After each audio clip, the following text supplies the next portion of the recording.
Good afternoon and welcome everyone to the webinar Putting the S into the Spotlight, Fostering Human Rights through Sustainable Investments. Today's event is part of a series of webinars organized regularly by the Luxembourg Sustainable Finance Initiative and the Faculty of Law, Economics and Finance of the University of Luxembourg, with the aim to bridge academia and practitioner. I'm Nicoletta Centofanti, General Manager at the Luxembourg Sustainable Finance Initiative, and I'm delighted to have with me today three great speakers and highly knowledgeable professionals. Amanda Zillig, Human Rights Lead at ENG, Joana Pedro, Social Lead at UNEP, Dorothée Baumann-Pauly, Director at the Geneva Center for Business and Human Rights. Sustainable finance has seen a sharp increase in recent years. While a large part of the attention has been recently put on the environmental aspects, integrating human rights is an essential component for the financial sector transition towards sustainability. In fact, as assessed by the IPCC, climate change itself will have a catastrophic impact on people and ultimately will exacerbate deep fragilities and inequalities in our societies, increasing the threat to breach human rights. Back in 2011, the UN Guiding Principles on Business and Human Rights were issued as a framework for states and companies to prevent, address, and remedy human rights abuses committed in business operation. Through its investment decision, the financial industry can also play a key role in tackling human rights issues and shifting capital towards activities that respect and integrate human rights. Today, we will explore how can the financial sector further advance on this matter, what is the current state of the art, and how can the challenges encountered be overcome. We will try to do so in a practical way, looking at the different actors' roles and duty, as well as the available tools to use. Our speakers will start by giving a short presentation to set the scene, and then we will have a panel discussion together. Without further delay, I will now give the floor to Joana, who will provide us with an overview of the journey of human rights integration. Joana, the floor is yours. Thank you. Thank you so much, Nicoletta, and thank you, LSFI and the University of Luxembourg for the invitation. So as Nicoletta mentioned, I'm Joana Pedro, and I'm at the moment leading the social and human rights team within UNEP. So UNEP is a partnership between UNEP, so the environmental program of the United Nations, and financial sector, mainly banks and insurance. And the way it works mainly through certain frameworks, such as the principles for responsible banking, the principles for sustainable insurance, and also through net zero alliances for banking, insurance, and asset owners, where UNEP provides support through these channels to banks and insurance on the journey to sustainability. And human rights was actually at the core from the beginning integrated when it was first created in UNEP 30 years ago. Human rights were put as one of the thematic areas.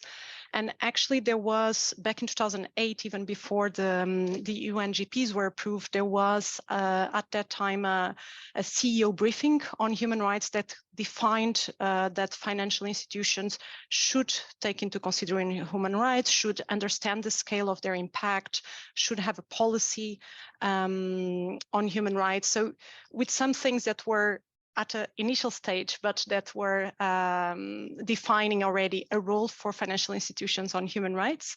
As the time went on, I think and with such the climatic emergency, the biodiversity emergency, we always had social and human rights, but at some point I think we were a bit more dormant in that area. But lately, with this understanding also of these correlations, we are speaking about a transition, but we need to speak about a just transition if we want to achieve that transition. And we speak about biodiversity, but then that influence indigenous people, that influence local populations, that influence us in a city. So these intercorrelations have become much more clear. And I think the last year, the human rights on healthy environment also kind of brings that in, this correlation between environment and human rights. So, so it's been a year now that I've joined UNEP FI, and we're really trying to bring this together to ensure that social and human rights are within the sustainable strategies of our members, and to work together with the members on how to best put that. And I'm actually very happy that Amanda is joining us. It's one of ING is one of our members, so very happy for that as well. And yes, very happy to speak a bit more as we go. Thank you, Joana, for this introduction. To follow up, Dorothée will now set the scene by covering where the research stands today and what researchers say when it comes to this topic. Dorothée, thank you. The floor is yours. Thank you, Nicoletta, and to your entire team for putting together this event. Of course, I'm thrilled to see S moving into the spotlight as the director of the Geneva Center for Business Human Rights and the research director of the NYU Stern Center of Human Rights. I'm involved in two institutions that both have focus areas on the S, and the S is supposed to capture human rights and human rights performance. I think we're not quite there yet. And to set the scene, I want to talk a bit about some of the research we've conducted at those two institutions, and hope to pick these up again then in the conversation with my fantastic two other panelists. So the first point I'd like to make refers to the S in ESG. And as I said, I don't think we're ready yet to capture human rights performance with the current version of the S. And that's something that we've already pointed out in a 2017 report at NYU Stern, where we found clearly that the S lags behind the E and the G. And a study of the Global Initiative for Sustainability Reporting, they actually aggregated 580 rating products, and out of these, 97% of environmental efforts and 80% of government efforts targeted investors. And when it came to the social efforts, only 14% targeted investors. And so it clearly shows investors are underserved with information on the S. And then zooming in on those 14%, my colleagues at NYU Stern then looked at 12 measurement frameworks that cover social factors, and we coded over 1,700 indicators to see how many of them measure company efforts and which ones actually try to assess actual performance. And so this analysis showed that over 90% of the S indicators to date merely look at company efforts, and they do not capture the actual human rights performance of companies.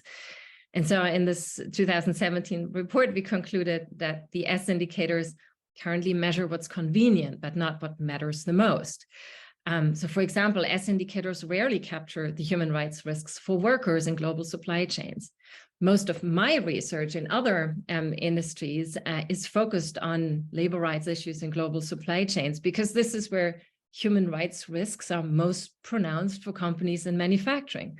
But the S to date is not capturing these. So I think we can conclude that the S also still lacks in quality and is not quite fit for purpose to truly help investors to assess risks and the robustness of a company. The second point I'd like to make refers to human rights at financial institutions itself, because with the support of Luxembourg for Finance, we conducted 2 surveys in 2020 and in 2022 with European financial institutions, simply to assess what is the status quo of the role of human rights in the financial industry. And what we learned from the respondents is that in principle, they fully support that human rights are relevant for their own business success. And so even if you take into account that we might have had a respondent's bias, and of course, the most critical people in the industry may have not participated, I really don't see the relevance of human rights challenged by the industry. Also, integrating human rights aspects is no longer entirely optional. Our survey confirmed that regulation is the key driver for the industry to better understand human rights. Interestingly, in our first round in 2020, the respondents were quite confident that they were well prepared for this regulation. In 2022, however, they said that a key obstacle for the integration of human rights in their core operations is a lack of understanding and expertise in-house. this is something that can be fixed. If there's an interest, we'd be happy to develop human rights training for financial institutions. But generally, I think the integration of human rights in core activities of financial institutions, investing and lending practices remains at the beginning, because our survey also shows that while financial institutions are incredibly generous in philanthropic terms, they've for a long time understood their role as socially responsible actors in this way. They're still at the beginning, and very few are truly integrating human rights in their own operations and in the way how they make money. Third point, I want to highlight one key obstacle for advancing the S, and that's also a result of the survey. We heard it over and over again in expert interviews as well. It's the availability of data, and clearly measuring the S is harder than measuring the E, where we essentially measure greenhouse gas emissions, and you can quantitatively measure that. With the S, the metrics are multidimensional and the data is also qualitative, and that does not so neatly fit into existing measurement frameworks. And this said, I would say it's not impossible to measure the S. If there's a will, there's a way. We actually just conducted what we call a business human rights clinic at the University of Geneva with our students to flesh out potential S indicators for one very specific industry, namely for security-related human rights risks. And we worked together with the International Code of Conduct for Private Security Contractors, and they used their code as a basis to define indicators for responsible private security arrangements for companies. So as, for example, extractive companies are assessed by rating companies or ESG analysts, these companies' ability to manage security responsibly is, of course, highly relevant for assessing the risks and robustness of their ESG performance. But currently, this aspect is entirely missing. So one last point, I don't want to make the organizers nervous that I'll speak too long. The last point really corresponds to what Joana already highlighted about the intercorrelations. I want to highlight the intersection between the E, the S, and the G. In my research, I'm currently looking how a strong human rights foundation is an important enabler for efficient climate strategies. In one of my projects, I look at the protection of the Amazon forest in Brazil, and instead of just looking at the conservation of trees and animals, I highlight how critical it is to include the people who live in the forest in those conservation measures, because if we manage to set the right economic incentives, these people can play the role of the guardians of the forest and protect their own habitat. So this is just a vignette to show the S, in my opinion, underpins the E, and the G is foundational for both. So climate change and inequality are two mega societal challenges that need to be tackled in tandem, and that's why an unbalanced engagement with ESG won't yield the desired results, neither for investors nor for rights holders. And that's why I think we need to work hard to make sure that the S catches up. Thank you. Thank you, Dorothée, for comprehensively setting the scene. We will further deep dive on the different aspects you just mentioned. Thank you. To complete this insightful round of presentations, and before we move to the next panel discussion, Amanda will now briefly present us why financial institutions should integrate human rights and what ENG journey has been. Amanda, the floor is yours. Thank you. Thanks, Nicoletta. Wow, following Dorothée's speech, I will try to catch up, to do my best. So thanks, Dorothée. That was very insightful from your side. Just a bit of background. I work for ING. It's been, I think, for 5 years. In my current role, I am the human rights lead, looking at strategically human rights, focus points, reporting, disclosures. I also have a double role as part of the business ethics teams on focusing on the topic of human rights and stakeholder engagement. I think I can start my speech saying that sustainability has become one of the 2 strategic pillars at ING. We have committed to put sustainability at the heart of our business. And this since we have that specific strategic pillar, the sustainability topic has increased and we've gotten more momentum to address it. I will be sharing one slide, and I took that from our most recent human rights report because I believe it helps to visualize our journey, our human rights journey at ING. Bear with me.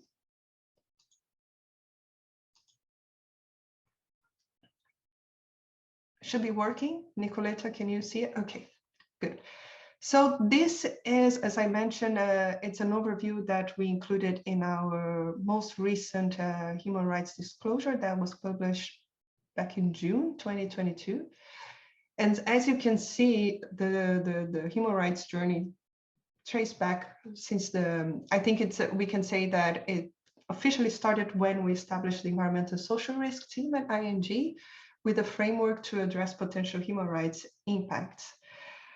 But if I look at this whole journey, what is the point that we see a major difference is when we had the Dutch banking sector agreement on human rights back in 2016. This was a voluntary covenant where the Dutch government, together with all Dutch banks, civil society organizations and unions, we sat together to discuss how banks should implement the United Nations Guiding Principles on Human Rights and also the OECD guidelines. Different deliverables were under this covenant, including the human rights disclosures. And following that, you will see that the achievements every year increased. And you'll see a movement, I believe, in the past 5 years towards I will talk more about this later, but just to give a bit of flavor, things are moving, right? We are moving from a nice to have to a must have. Moving from soft law and voluntary agreement to mandatory and regulations. Specifically here in Europe, you see a huge movement. Some of the acronyms are well known: CSRD on the reporting disclosures, CS-DDD on due diligence that is coming in our way. So this gets the attention from senior management. It is something that we will need to do. So on that, reflecting on what Dorothée said, trainings and understanding on this topic, yes, I acknowledge that that is a need. Not only for people who work directly in the bank on the topic, but for anyone that have a potential link to human rights. Relationship managers that deal with clients, they need to be empowered with information and knowledge to understand what are the any potential risks that might be on this topic. On that, I'll leave it back to you, Nicoletta. I'll stop sharing my screen. Oops. No worries. Thank you very much, Amanda, and thank you to the three of you for your introductory words and help us set the scene. Now it's time for our panel discussion, which will be structured into 3 parts. The first topic I would like us to reflect on is the role of the different actors involved in this field and how these roles relate. Joana, respecting human rights should be considered part of a financial firm's fiduciary duty. However, are human rights currently addressed in a systematic way among the institutional investors community? Have you observed any trend in the market, and what's driving this trend? Thank you, Nicoletta. I think part of my question was just answered by both Dorothée and Amanda, but I will, so thank you for helping me. And very good to see that at least we are aligned with the question, with the answers. So, I mean, the short answer in terms of systematically, no. While there is certain institutions that are making an effort in terms of embedding human rights within their work, I wouldn't say that the sector as a whole is systematically embedding human rights, and Dorothée just exactly mentioned that as well. I think one of the reasons is related to the way financial institutions traditionally look at risk. So when doing a risk analysis, when looking at their portfolios and what they're going to finance, they look at the risk for the organization. And what the human rights based approach asks, and what the human rights based approach speaks about, is actually to look at risks for people, for communities, for the planet. So it changes the perspective. So it's not so much about the risk for the business, but the risk to where the business is operating through their loans. So not only the bank where the headquarters is sitting, but the portfolio and the loans. So I think this change, which we've been speaking about this for a long time, so it's nothing new, but it's still not, I think, in the core of a lot of financial institutions. And I think one of the issues here is that while there is information telling us that there is indeed a correlation between these two things. So even for the business, if there is a risk and impacts on people and on communities, that can also have a risk for the business, which then a bit of the business case that Dorothée was mentioning, but there's not a lot of evidence on that. I was actually speaking with a colleague in Australia, and they are conducting a study where they've been since 2016 evaluating all infrastructure projects. So here speaking about financing of project. They were evaluating all projects since 2016. So it's been 6 years that they've been doing this. And in the last 6 years, 30% of the projects were either delayed or had several more costs than expected due to social issues.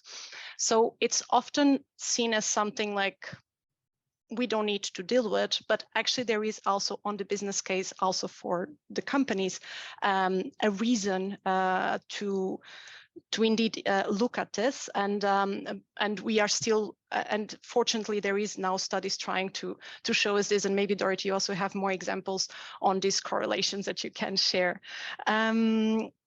But there is indeed a trend of changing. I do think there is a big trend of changing. I think if we look at 10 years ago and now, there is a big change on how human rights became much more in the conversations. You see more and more banks, I look more at banks, but investors in general, speaking and having human rights policies, human rights due diligence, and trying to look how to do that as well. So there is that change. I think that change came in one hand in 2011 when the Human Rights Principles for Business and Responsibility came out. I think that was a big push.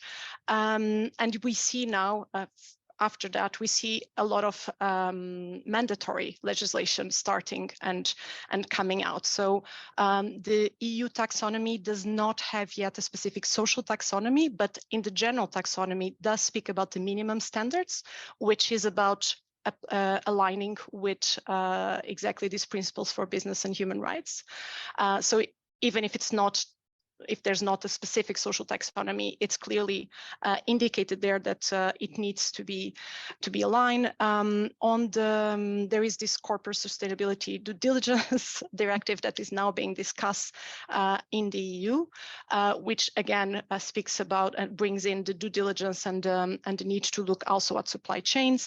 There is also outside of the EU, Colombia is working on a taxonomy. There is Mexico, so there is other initiatives going on. So I think this mandatory, so the voluntary is very important, I think also to support and to set the scene and soft law, and it does make a push, but then there's also this mandatory legislation that is clearly putting it in the agenda. So I do see a good trend in changing, and I think also, and that comes a bit, I think the UNGP, so the Principles for Business and Human Rights, also helped clarifying responsibilities, because what happens often from the financial institutions as well is really sometimes a not understanding what is their responsibility if they're giving money to a company, to a project, and then there is a human rights problem happening there.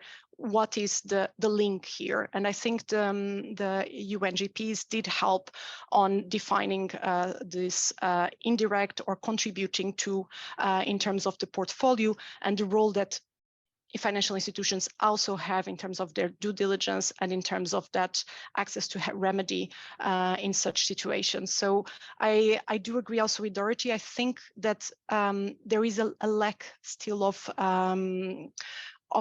knowledge sometimes on how to do, because I think the know-how exists, but maybe it's not spread, it's not easy to find.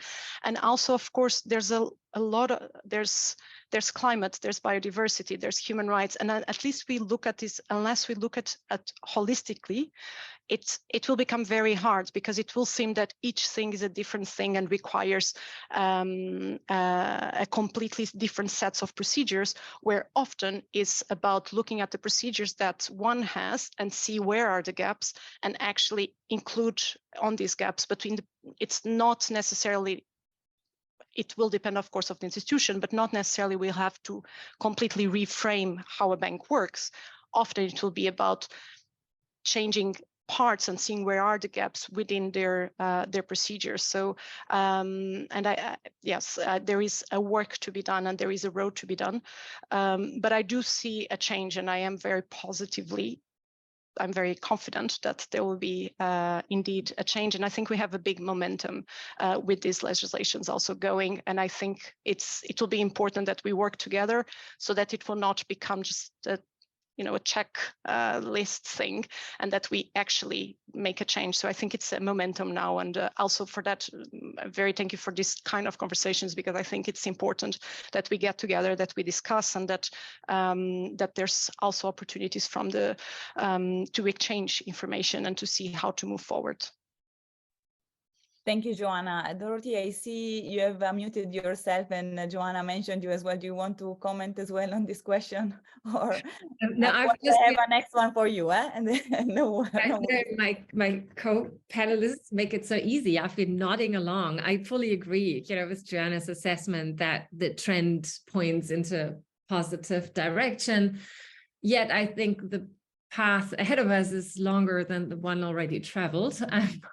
But we absolutely have to seize this opportunity when we have also, thanks to the regulations on the horizon in all kinds of parts of the world, to now really push to figure out the how. Because as I said earlier, there's no one contests that human rights matter, but we need to figure out what is the exact role of financial institutions and investors to advance human rights in corporate practice. And I think we're still talking way too much about process, human rights due diligence, and language introduced by the UN Guiding Principles. That is, becoming sort of the jargon of our field. Yet I'm most interested in eventually telling an impact story, a story where actually workers and communities benefited. And to me, right now, the S is very focused on evaluating, or generally ESG is very focused on evaluating risks to investors. But we also need to assess the risks to people and planet. And I think this is where, regulation needs to balance out that what's currently imbalanced.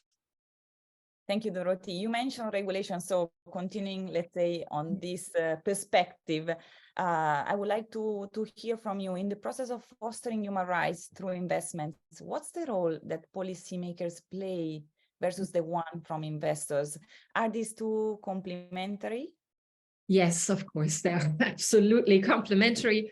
And earlier I mentioned the results of our 2 surveys, and what was so crystal clear was that regulation is the #1 driver for engaging in human rights. But some went even further, some of our respondents, and said, actually, we want clearer regulation, because only if we have metrics that are measurable, we have and set very clear expectations from each for each financial institution in Europe, we have a level playing field. So it's actually in the interest of many industry players to have clarity and ensure that the bar is set the same way for every industry player, because only then you have this level playing field that's beneficial for everyone. And of course, Europe currently leads the way with these regulations, but we heard from Joana, there are also other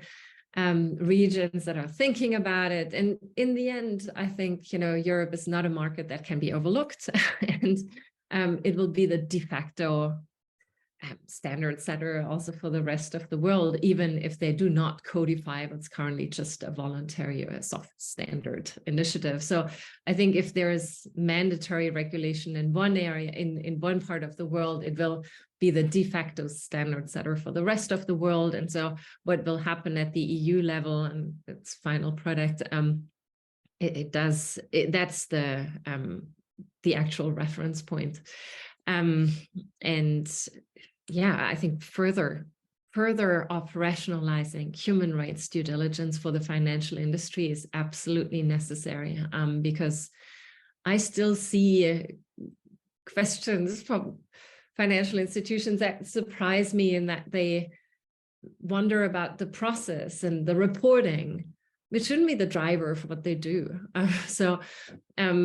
It's once you integrate human rights in your core business operations, investment and lending, then the reporting flows naturally. It's sort of an easy exercise then. But if you, of course, put the reporting first and retrofit it to what you should be doing, that's much harder. So I always advise, put aside the reporting questions that are now so pertinent with the some of those regulations, and start doing it, integrating human rights principles in the everyday business decisions you make. It's a lens you have to add to your everyday business decisions. And as this happens, the reporting eventually will become very easy. Thank you, Dorothée. I turn to Amanda, who is integrating human rights in a daily business. But, more generally speaking, in your view, of course, why should a bank integrate human rights besides its fiduciary duty or the regulatory agenda? Yeah, so the world is changing. We see so much going on, and I believe banking needs to change as well. We have to follow everything that is happening. There's a sense of urgency that governments and businesses, they have to step in and help tackle those challenges. We have a responsibility to society to define new ways of doing businesses where planet and people are just important as economic growth. When we talk about human rights in particular, it is our responsibility to do business without harming people. And I think that's the focus here. ING is a bank with a global presence. Our impact might be on different levels. If we consider us as an employer, when we procure services as well, in our own supply chain, as a service provider, how we do business and who we do business is. So accountability and opportunity for human rights as business is increasing. And this is extending up and down the value chain. We are expected to use our leverage to also promote ethics, human rights standards, use our influence to support our business partners to better understand human rights. And as Dorothée and Joana mentioned, legislation, and as I mentioned before, moving from soft law to hard law, not a nice to have, following the voluntary standards. Also, they are voluntary, but it is expected that we would follow those voluntary guidelines as well. It is turning to a must-have, not only in Europe, like Joana mentioned. I put here a list of of examples that what is happening around the world as well. For example, in Japan, with the guidelines for respecting human rights and responsible supply chain, it's also a very good example of how we see things evolving in different regions of the world. In Mexico, with the general law of corporate responsibility and corporate due diligence, earlier this week, I attended a session from the difference of regulations from 2022 to 2023. And I was amazed by the different things happening around the world. So it's evolving. And as like I said, it's turning into a must-have. We need to be prepared, but we also need to understand what is happening in our business, how to tackle them. And like Dorothée mentioned, we need to consider the impact to people, engage with the right stakeholders to understand what is also happening on the ground. In summary, Nicoletta, like I said, it's our responsibility to continue to do business without harming people. That's what I'm going to leave. So no more excuse for anyone. The financial industry must integrate human rights. And as we have seen, the financial industry has a substantial leverage to tackle human rights. However, practitioners, as you know, Amanda, very well, encounter challenges and gaps. So I would like to discuss with you what those are, but more importantly, how could they be overcome? Amanda, a recent report by Luxembourg for Finance that also Dorothée mentioned, and Dorothée was part of the authors, pointed out that the biggest challenge in this domain is data, particularly retrieving data from companies. How do you collect data at ING, and what data points are more difficult to collect? Can you share your view? Of course. I often hear this, and okay, there is a lack of data. What is available for us to use, and indeed, you can see that there is a lack of data. But I would say, in the past 2 years, we see a movement on availability and also different information available on the market. Different data providers coming, rating agencies, but I also see non-profit organizations like the World Benchmark Alliance providing methodologies to evaluate corporates. I will give an example, what they call the corporate benchmark on human rights. They have a list of 2,000 companies, but they also make it public, the methodology that they use to evaluate those companies. Also, the Business and Human Rights Resource Center, they are very good and a free database that we can use in our due diligence process. But what I feel like, okay, the data gap might be narrowing, but the challenge is how to use that in practice, how to embed this in our way of working, how to use this in a way that help us with the process. Like when Joana mentioned the minimum safeguards in the EU taxonomy, they refer to the WBA benchmark analysis as a reference and a methodology to use, but how banks will be using that, that's a different challenge. We have developed different methodologies to use the available data and map that to our portfolio to help us prioritize engagement with companies with alleged human rights impact. We are piloting this tool. We wrote about it in our human rights report, so if anyone has an interest to know more about that, it's available, methodology is available there. But what I would like to highlight is that sometimes the lack of data is also an indicator. So most recently, we published a report called No News is Bad News. This was a collaborative work with other financial institutions, ABN Bank, our counterparty, Robeco and APG, also with Sustainalytics and the support with the Business and Human Rights Resource Center about strengthening human rights risk assessment of business activities in area where civic space is restricted. So where people don't have the right to protest, where we don't have any information at all. And this is also an indicator. So it's quite challenging because we often say, okay, no news, good news. This, I remember the health and safety meetings that we used to have. So check in the box. But on this case, it's not the case, right? We don't have information. So this is also a red flag. I invite you all to have a look at that paper that was published last month. It's quite an interesting read, and also provide practical ways of tackling this issue. I can talk a lot about data. I'm very passionate about this, but I'll leave as it is for questions in the end. Thank you, Man. That was very interesting. I'm sure the audience is taking notes of the different tools and the databases to use. Now, shifting slightly the angle, I would like to discuss with Joana, when it comes to addressing human rights, how do the different sectors' risks and therefore the various data points to be taken into account affect this process, if they affect this process? What's your view?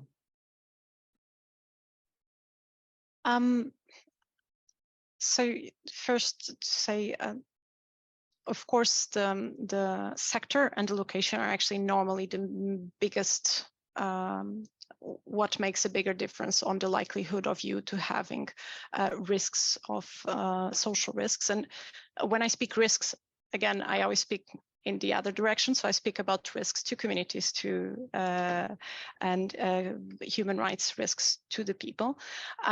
So clearly the sector you are going to be financing and where you are financing that sector makes a difference on the likelihood of that risk. But the process, I think, I mean, the process of how we look at it, it wouldn't change because we are in a different sector. So if we are, and we've been speaking about the UNGPs, and maybe because I'm not sure everyone is familiar with it, and we're speaking about due diligence, which again is a jargon, as Dorothée just mentioned, which I'm not sure. And basically, what it kind of entails and what it asks financial institutions to do regarding of the sector they are operating on is to have it in their policy, which either to have a standalone policy on human rights or to have it integrated within the policies, but to clearly have a policy to internal, but also externally signed higher up within the institution, that this is being taken into consideration, and defining what are the responsibilities, because one of the issues often is that we say, yes, this is being done, but then there's actually no one to do it, and there's actually not enough resources because it wasn't attributed as, it's not higher up in the agenda, and then it ends up happening what Dorothée was mentioning, which is going for the reporting, because that's the thing that we need to do. So then all the resources go only there, because it's not, the priority was not put ahead. So that priority needs to come first in the institution. So the institution needs to define that and to define who is going to do what and when. And then in terms of the portfolio, it's about identifying and assessing the risks. And there, on identifying, assessing the risks, so this is, I'm entering into due diligence, but so when we identify and assess risks, there, yes, we need to look at sectors, we need to look at locations, and the data will be a bit different. We have, in some locations, we have wide sector impact assessments. I was looking at a wide sector impact of salmon fishing in Chile. So if you are doing work on that, then you would more easily find information, and you'll have sectors that is more, it's harder to find information. So you look at that, but that will give you the information. So if you're starting, imagine that you're starting a project, you're identifying and assessing the risks that that project that you will wanting to finance have, or that portfolio, then you'll decide what are the appropriate measures that you need. And when we're speaking, again, we're speaking about if you identify that there's a likelihood in the region that you're doing, in in the sector that you're doing, you identify that there is problems in terms of labor rights.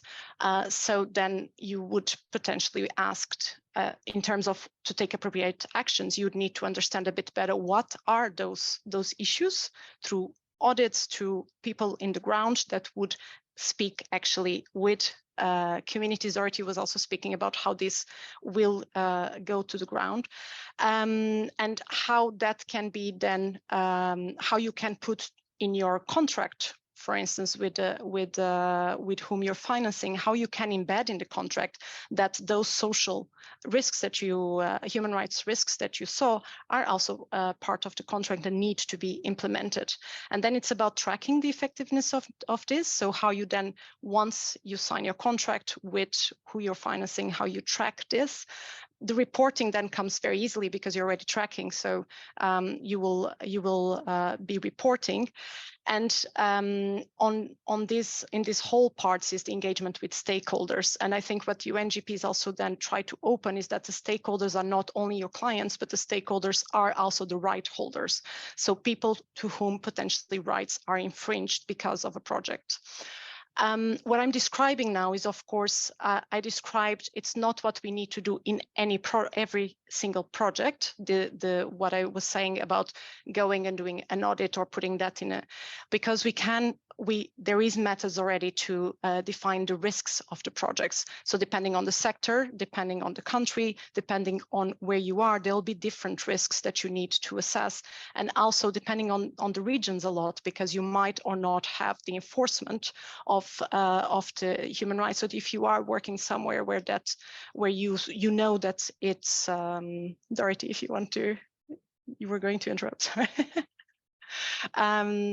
So I think what I wanted to try and say is that it's not that if a financial institution is financing different sectors, they'll have to have different ways of looking at the different sectors. The process will be the same, and once it is embedded in the structure, it will be the same. Yes, there'll be data points that are different, and sectors do make the difference. On textile sector is often, I mean, we had the cases of the plaza, I just forgot the name, of this fire in Rana Plaza. Thank you. So that's a very, I mean, that's one of the examples that we often speak because it was a big example that was in the news, but unfortunately we know that these things happen frequently and and so it's about knowing where is the risk of this to happen, where are the risks to the people, and it's not about not financing those places, those kind of sectors in these regions. Is about how we can use our leverage to put it better. If all financial institutions are saying that these are the minimum that you need to do in order to get a loan, then that will push the bar higher. So that's, I think, the role also for financial institutions on trying to push that bar higher on that. Thank you, Joana. I would like to then go back now for a second on the data challenge and the data gaps. Looking at the regulatory framework, Dorothée, is there something that is currently missing, if anything is missing, to advance human rights protection and integration at this stage? Yeah, thanks. And sorry for interrupting you, Joana. I was playing with my fingers also because I was so excited about what you were saying. And I'm grateful that you outlined in detail the human rights due diligence process of identify, mitigate, remediate, track. These are sort of the procedural stages that are now becoming sort of the standard process, I would say, to address human rights. However, I do believe, Nicoletta, that something is missing in the regulation because it asks to conduct human rights due diligence broadly, and you can follow these procedural steps that Joana outlined. But to me, it doesn't solve the actual data challenge that could be resolved with substantive standards that are not simply procedural, because I'm actually quite uncomfortable with companies referring to their business human rights journey. I'm sorry, Amanda. So it's become so common for companies to say, what they mean is that they're working towards, which is fine. But, companies are not working towards making profits, as my colleague at NYU Stern would say. And is it okay to say we are on a journey towards respecting human rights if the destination is not clearly defined? So what I'm missing in the regulation is greater incentives of the regulator to ask companies to get together with other stakeholders to define industry-specific substantive standards that are measurable, because human rights due diligence is not really measurable other than I've done a human rights impact assessment, tick. The procedural requirements can easily turn into a box-ticking exercise, I find. And coming back to my interest in like, how can we ensure that we actually work towards the desirable results and produce impacts, positive impacts for workers and communities? Can we define measurable indicators that ensure performance and also allow us to hold corporations accountable? Because right now, every company individually defines their journey, their human rights due diligence journey, without understanding that I think all companies that are, let's say, in the apparel industry should abide by the same set of substantive standards focused on, because it's the apparel industry, on manufacturing in the global south. So I also see a question from Michael Hallig in the chat where he says, well, it's very broad, human rights. Can this be defined further? Indeed, I believe in the industry specificity of the most salient human rights risks. So companies in manufacturing clearly have big risks in their global supply chains and the production facilities that produce these goods. So it's mostly labor rights, from excessive overtime to harassment and abuse, and maybe also fire and building safety. If you're a tech company, I do believe the most salient human rights risks are privacy, freedom of expression, other human rights, and these substantive standards that I'm looking for. They need to correspond to what the key risks in each sector are. It would be strange for a manufacturing company to focus on right to privacy and not on labor rights, or vice versa. So that's why, to conclude, Nicoletta, what's missing to me is this next level operationalization of human rights due diligence, where stakeholders come together to define substantive standards that are measurable. It would make it so much easier for the finance industry to then assess human rights performance of, let's say, an apparel company, because then you can say, well, the compliance with labor standards was at 80%, according to a set of indicators, or at 90%, or at 50%. So it would then be clear who to reward, also from an investor perspective. Then it would be, you could, reward the best human rights performers. Right now, in lack of these substantive standards, we don't have data to compare companies in the same industry. And that's dramatic, because as an investor or a consumer, hey, I'd like to purchase the product of the company with a better human rights performance.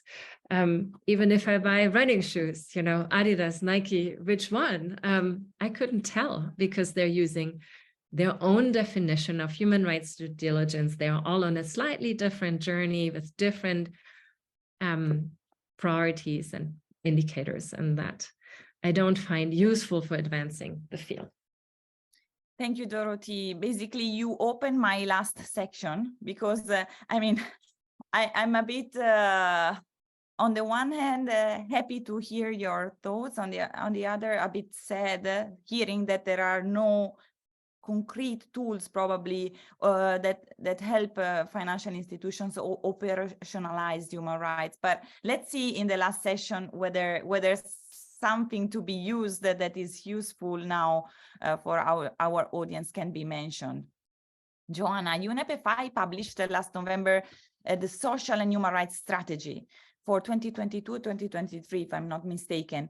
Could you tell us which tools do you plan to develop, maybe following Dorothée also insights? How do these tools will help financial institutions integrate human rights into practice? Yeah. I think, Dorothée was speaking mostly on data, right? So on tools within the data side, and that's not indeed, I think, so there is some data as Amanda mentioned, but I totally agree with Dorothée that there is a lack of data, which makes, of course, the work for financial industry harder. I think just in the question that is in the chat on how to choose one from the other. So Dorothée mentioned the salient risks. So depending on the sector and depending where you are working, there will be risks that are more likely to happen and to have a bigger impact on people, and those are the ones that you should focus. Of course, as a financial institution that is working in several sectors, that might mean for different sectors to focus on different ones, and that's about an impact, doing the impact of it. I do think, though, that there is enough data to do something, and I hear often that we don't do because there's no data available.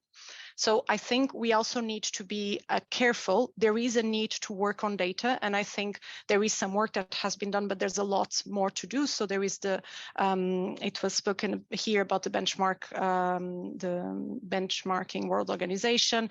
There is now some institutions coming together to look into indicators on the TIFT, so the task force for disclosure of social inequality indicators. So there is some work that is out there being done for that. But I think with the data that already exists, the example that we just gave about the fire in a textile, everyone knew that that could happen. It was not because of lack of data that happened.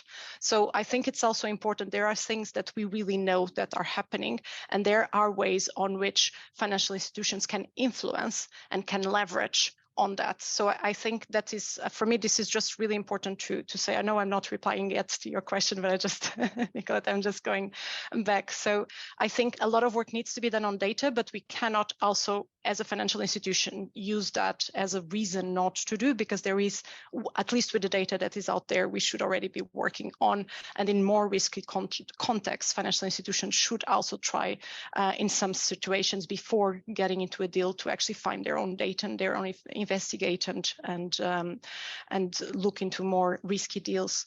In terms of the work UNEP-FI is doing, so UNEP-FI has already done, I will put the link here. We have a tool that looks at human rights. It speaks about the most salient human rights for each sector, and also the biggest human rights on the biggest topics that are relevant for financial institutions. The tool is quite outdated, unfortunately. It's not wrong, but it's outdated. So what we are doing for next year is to revamp this tool. So it will contain the same type of information, but it will also be a step-by-step, and we hope that will be very user-friendly on how to align with the UNGP, so with the Principles for Business and Human Rights. And the reason for this is that we often hear, we want to do it, we want to be aligned, but we actually don't know what that means for a financial institution. Because although there's a lot of information out there, there's actually not, that I'm aware of, a lot of information putting it all together. PRI, the Principles for Responsible Investor, do have quite a good work on it as well. And they have now an advanced program for financial institutions that want to advance that work. We are also, the tool will not be together with them, but will be aligned with the work they are doing. And we, so what we want is really that this tool will be supporting banks more specifically, but financial institutions in general, to know what it means to be aligned with UNGPs, and not creating a lot of new content, but actually directing to the different things that already exist, but all in one place. And we are also starting a community of practice of banks. We will launch it in the end of the month. We have already around 20 banks that are part of it, and we hope to have more.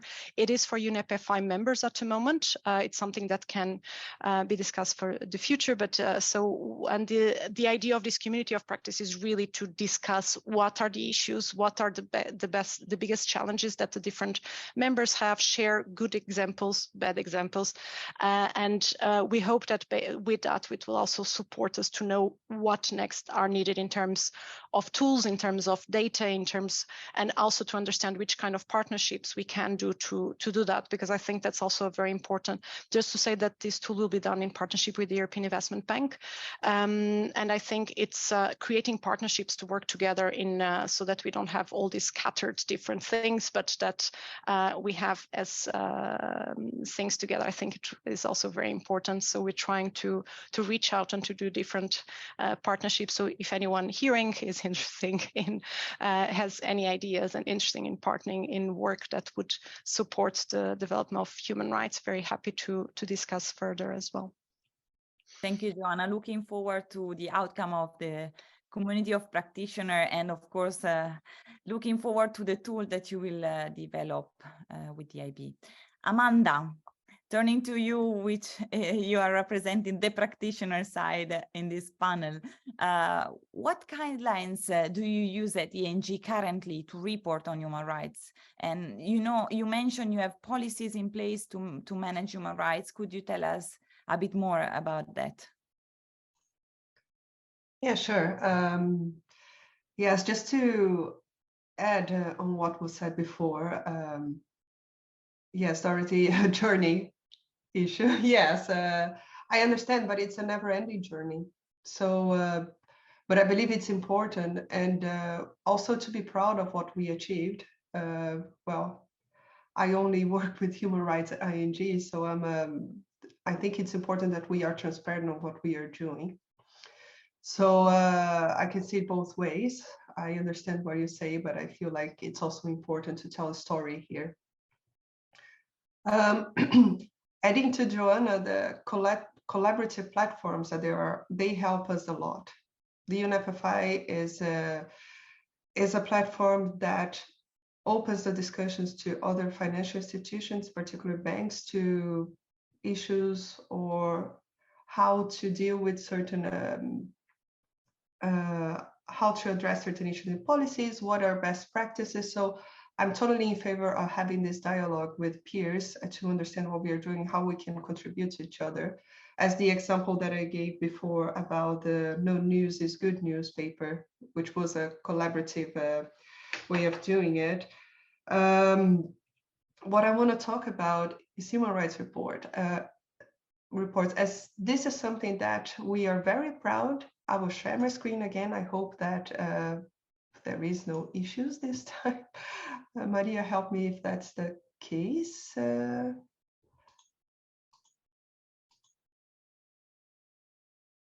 Can you see it? Yes, we can see. Okay. So ING Human Rights Reports, we so far published 4. It's a work that we are very proud of. It's a dedicated and exclusive report focusing on human rights at ING, but we follow the United Nations Guiding Principle reporting framework, also touches on the topic of saliencies. It takes the lens on severity and likelihood and impact to people when we do business. So the first human rights report focused on identifying the saliencies for wholesale banking when we provide lending, and also to our workforce.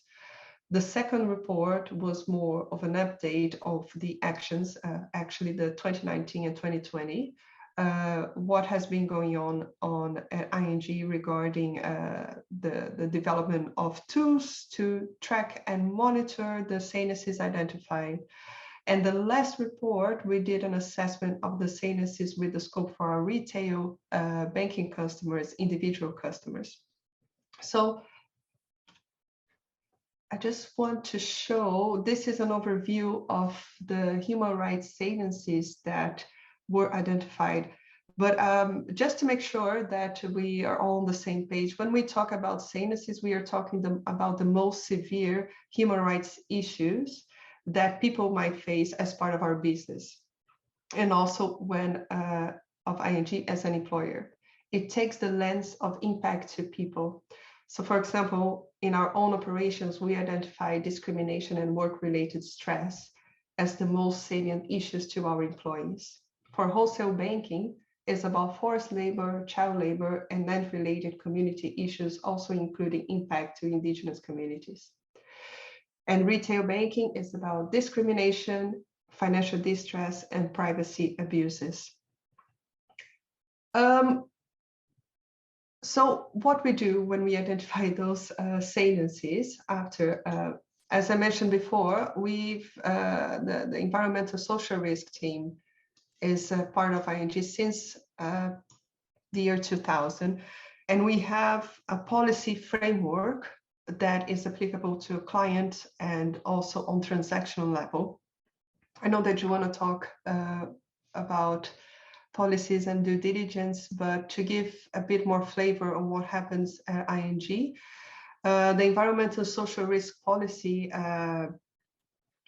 has dedicated sector policies within this framework, but human rights is overarching. So if a client is active on a sector that it's not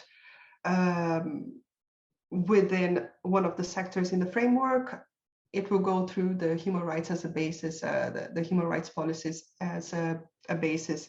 And in this policy, we include the lens of the saliencies as focus, as issues that we should be focusing when doing the due diligence process. But it's the implementation part of the policy goes beyond what is written in there. How to put that in practice, what data points to use, because it touches on all our operations.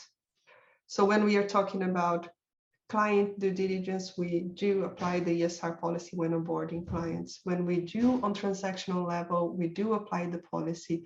And if it triggers a further enhanced due diligence, depending on the topic, it will go to this dedicated team that will do an evaluation of risks and say no, or say yes, we say yes to the transaction, but we need you to follow this as a conditional to the lending.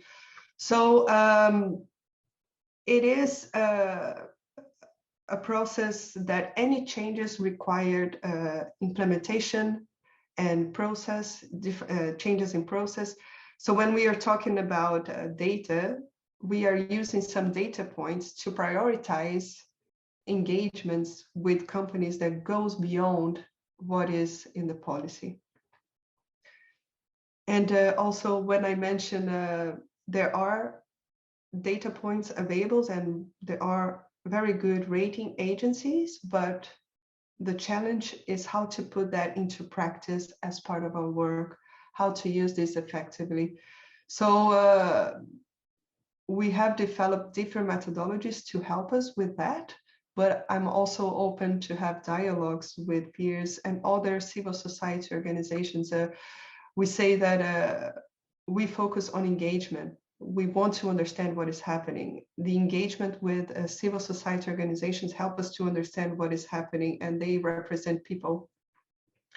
So we are often, we are always open to have this type of dialogue to understand what we can do and how we can learn from other peers.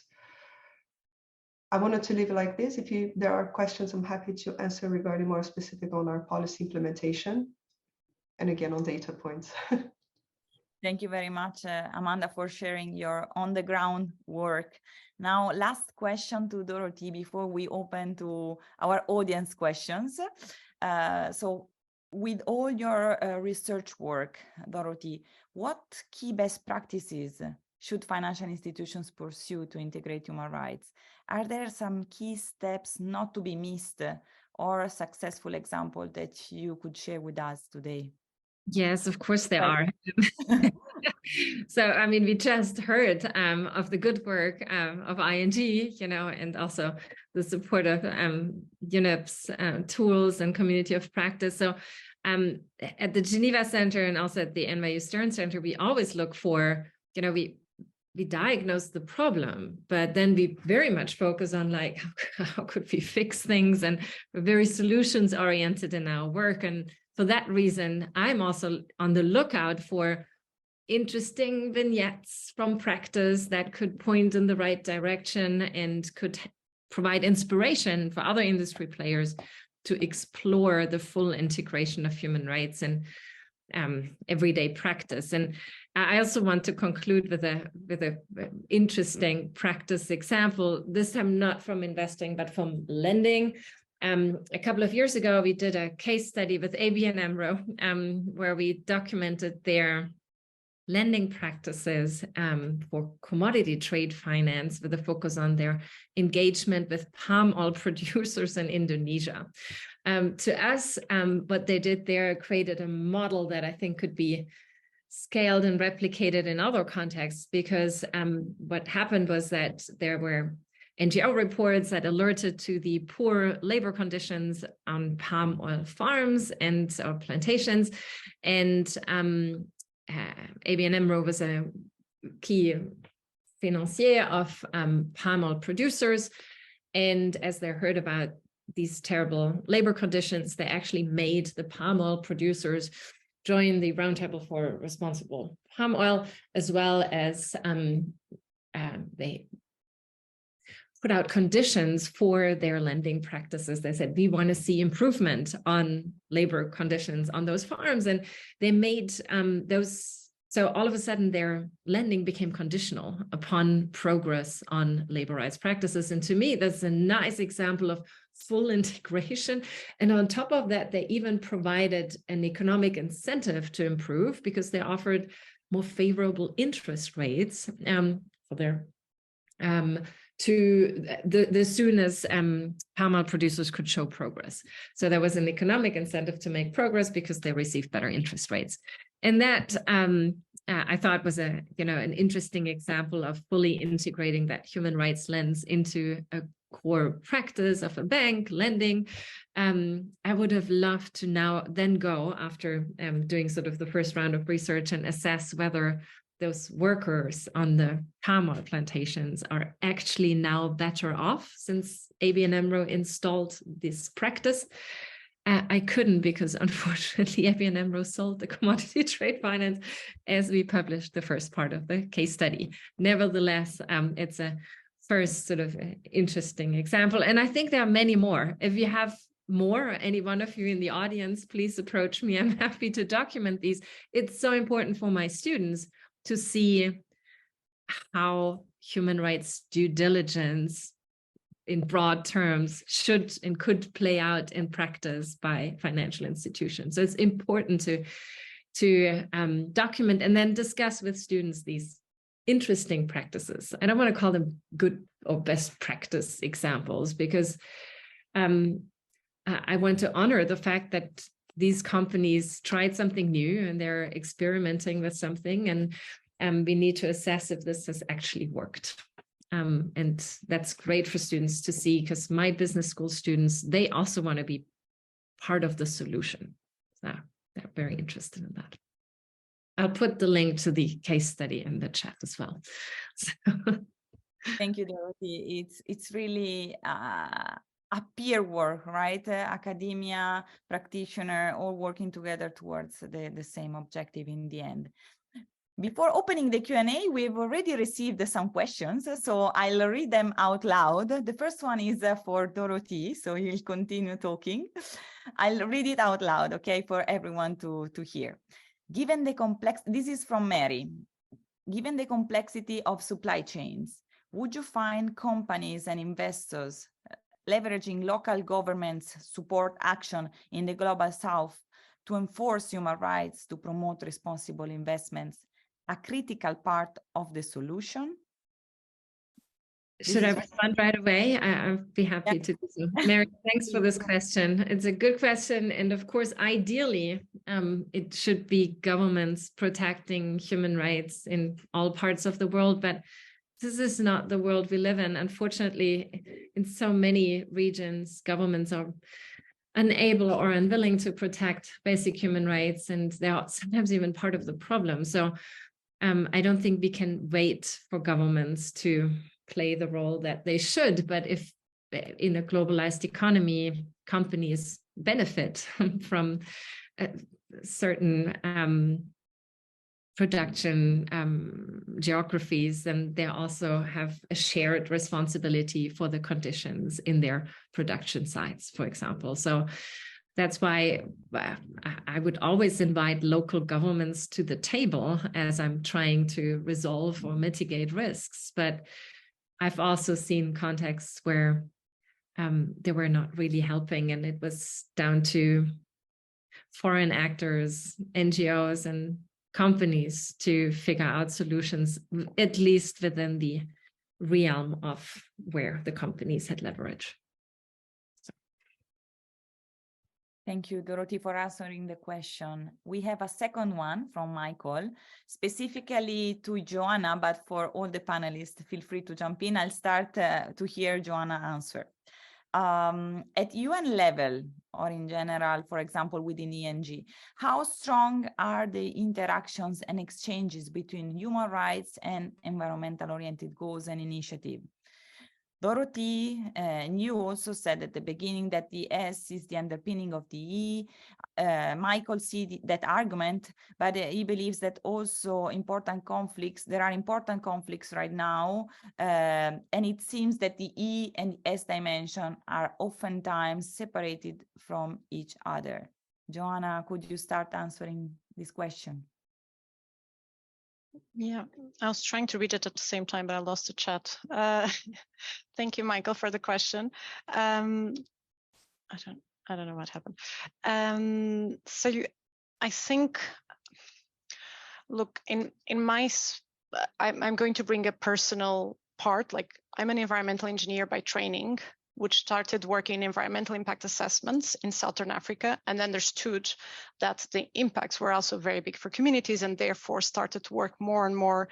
And then I specialized on resettlement, land acquisition in that area. And nowadays I'm working much more on social and human rights. I really don't think there's one without the other. And I think that you might have instances where you might have to do, because of a specific thing, a human rights specific assessment. But normally I do think we should always speak about environmental, social, and human rights assessment. I do think that integration is what we should be doing. So when we are looking at impacts, again, impacts not for the business, but impacts for people, communities, the planet, I think we should be looking at all the impacts. I think the human rights on healthy environment does bring that a bit now to the table as well. And I think stories have been changing, because at some point it was actually, when the environment came to the table, it was actually the opposite. We were trying to convince people that environment needed to be on the table, that the environment was important. And now we're kind of going, this was like 40 years or 50 years ago, and now we're going the other way around. But I think, yes, Michael, I think often is separate, but you have the two cases in terms of the members. You will have some that will have it separate, some that will have integrated, but it's really, really rare that the teams are completely different. Normally you always have it within the same team, which shows that that integration. But I think we need to work on how to better integrate them, and not, because it's not one or the other, it's how we look holistic to both, and how in these salient risks will go for both. Yeah. Yeah, I just want to add that on the perspective of ING, and when we're doing due diligence, I'll give the example. So deforestation, it touches on environmental issue, but if we look into a broader spectrum, it does impact communities, it does impact indigenous and protected people. Which Joana said, we have a new human rights recognized last year, which is the right to healthy, safe, and sustainable environment. So it's becoming overarching.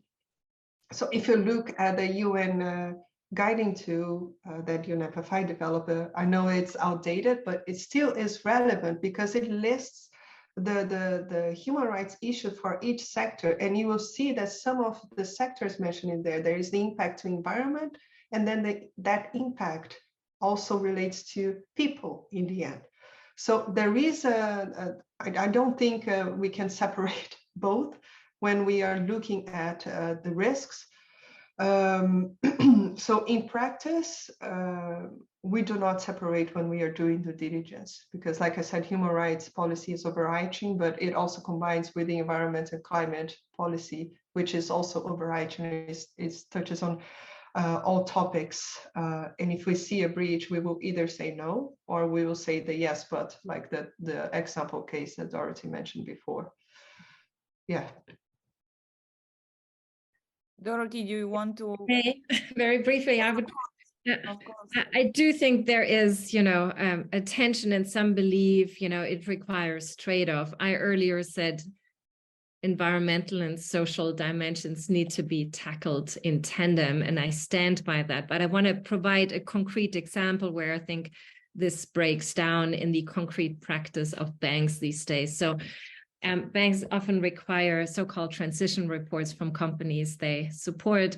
And in those transition reports, they expect companies to outline, well, their transition away from fossil fuels. So the companies all describe how they will accelerate solar and other renewable energies and, electric mobility, etc. And the bank then assesses these reports from an environmental lens only. However, we need to understand that in those renewable energies lie grave human rights risks. I've done a lot of work recently on cobalt sourcing from the Democratic Republic of the Congo.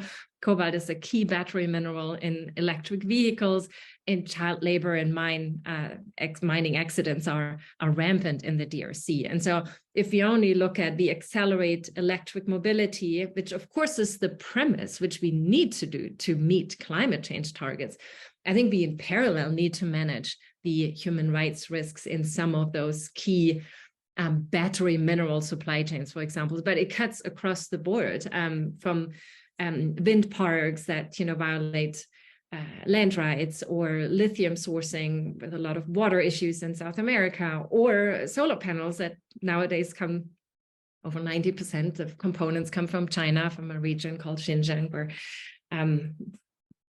potentially crimes against humanity are happening. So this makes the energy transition particularly complex and difficult if you add the human rights perspective to assessing transition reports. And I don't see that happening yet at banks.